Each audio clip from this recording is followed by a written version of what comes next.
TRBT প্রশ্নপত্র নিয়ে জটিলতা দিনের পর দিন বেরিয়ে চলেছে। একের পর এক দল বেঁধে পরীক্ষার্থীরা প্রায় প্রতিদিন টিআরবিটি চেয়ারম্যানের কাছে যাচ্ছেন। তারা যাচ্ছেন নিজেদের বাঁচার তাগিদে। সোমবার আবারও টিআরবিটি চেয়ারম্যানের সঙ্গে সাক্ষাৎ করলেন পরীক্ষার্থীদের এক প্রতিনিধি দল। একদিকে শিক্ষা ভবনের বাইরে বিক্ষোভ প্রদর্শন করে পরীক্ষার্থীরা, অন্যদিকে চলে ডেপুটেশন।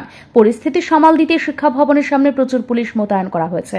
এই ডেপুটেশনের বিষয়ে এক দিব্যাঙ্গ পরীক্ষার্থী বলেন, গত 13 June TRBT chairman doctor Pratyush Ranjan Deb সাংবাদিক সম্মেলন করে বলেছেন, যারা বারবার প্রশ্নপত্রের বিষয়ে টিআরবিটি চেয়ারম্যানের কাছে এসে ডেপুটেশন দিচ্ছেন তাদের অনলাইনে অভিযোগ জানাবার সুযোগ দেওয়া হচ্ছে। সেই সুযোগ পেয়েও তারা বারবার টিআরবিটি চেয়ারম্যানের কাছে অভিযোগ জানাতে আসছে।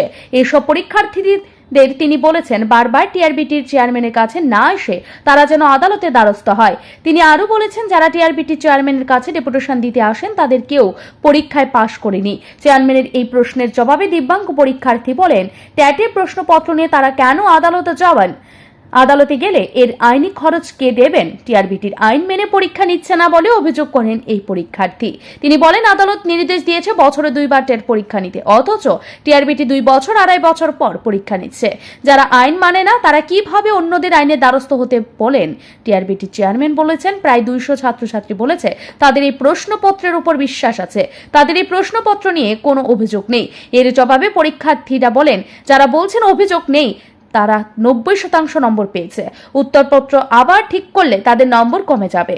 নম্বর কমে যাবার ভয়েই তারা এই কথা বলছেন। তিনি দাবি করেন, কত সংখ্যক পরীক্ষার্থী স্টার দিতে বলেছেন তার বিবেচনা করুক চেয়ারম্যান।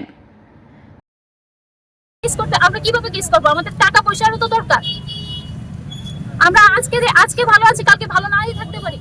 এই বছর পরীক্ষা দিয়েছেন, নেক্সট পরীক্ষা নাই দিতে পারি। আমাদের ভবিষ্যৎ নিয়ে কি হবে? কে দেখবে আমাদের ভবিষ্যৎটা? উনি তো আমাদেরকে এইভাবে মানে এত ফল করে আমাদেরকে বললো যে আমরা নাকি এরকম করেছি, 200 লোক নাকি টেট প্লেয়ার ছেলেরা ওনাকে সাপোর্ট করেছে। কারো সাপোর্ট করেছে? যারা 90 পেয়েছে ওরা ভয় পাচ্ছে, ওরা নাম্বার কমে যাবে, ওরা ভয় পাচ্ছে।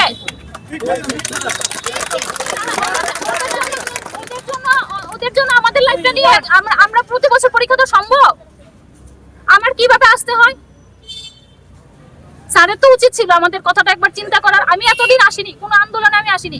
আমি জানি স্যার একটা ব্যবস্থা করবে, কিন্তু ওই দিনের কথা থেকে আমি আর স্যারের উপর কিভাবে ভরসা করব?